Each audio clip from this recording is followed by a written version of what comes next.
Under the scorching sun, Antiochus the Great embarked on a relentless campaign, leading his army across the sun-drenched river into the realm of Bactria.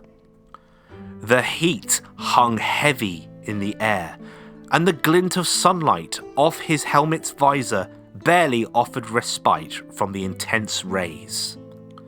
As he crossed the shimmering waters, the Bactrians, resolute and undeterred, awaited on the opposing bank, their silhouettes sharpened by the glaring sunlight.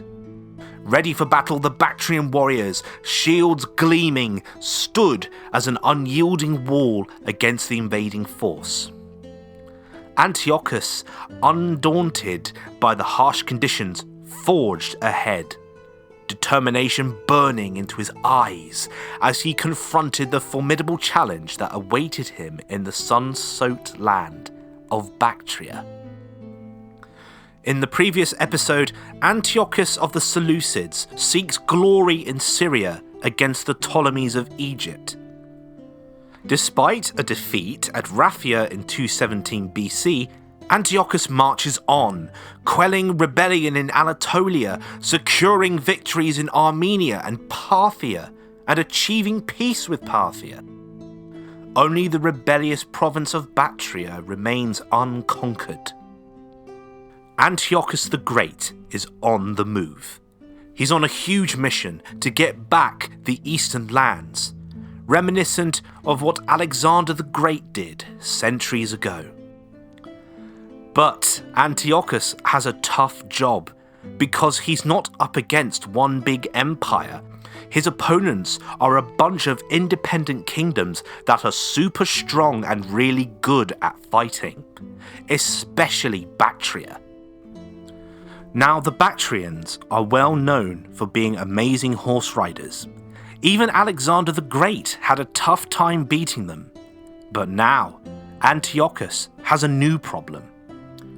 The Bactrians have mixed their way of life with Greek traditions and Greek lifestyles. So the kingdom Antiochus wants to conquer isn't just Bactria. He's facing Greco-Bactrians, a mixture of East and West. They use the famous Bactrian heavy cavalry and more impressive Greek fighting formations. And they are really good at beating nearby Indians. Basically, they are masters of war. In 209 BC, when Antiochus went to get Bactria back for the Seleucid Empire, the original rebel ruler was already gone. Now, Euthydemus, one of the top Greco-Bactrian leaders, was in Antiochus's way. They fought, and Antiochus won at the Battle of Aureus. But when he tried to take the city of Bactria, things got tough, and he had to make a deal for peace.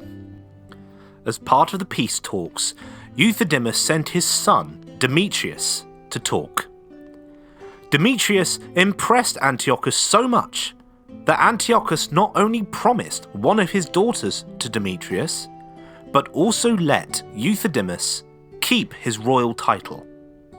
And by the way, Demetrius later expanded the Greco-Bactrian influence into India, becoming super powerful. But we're focused on Antiochus here.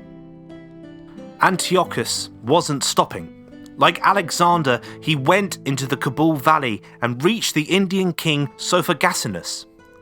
After getting elephants and making his army strong again, he controlled most of the Seleucid Empire, all the way from Anatolia to the borders of India.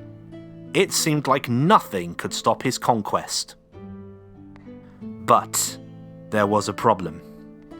Syria in the Middle East was still up for grabs. A battleground between the Seleucids and the Ptolemies. Round 2 was about to start, and the fate of the empire was hanging in the balance.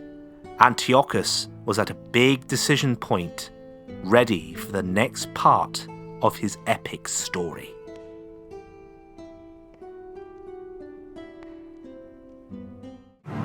Thank you for watching and listening to our videos. Be sure to like, comment and subscribe if you've enjoyed. Or if you really like the channel, consider supporting us on Patreon. There, for as little as $1 a month, you'll gain access to an ever-expanding variety of exclusive Ancient History Guide content not found anywhere else online. All donations go directly back into the channel, helping us on our campaign to conquer YouTube. All sources are listed and linked in the description below.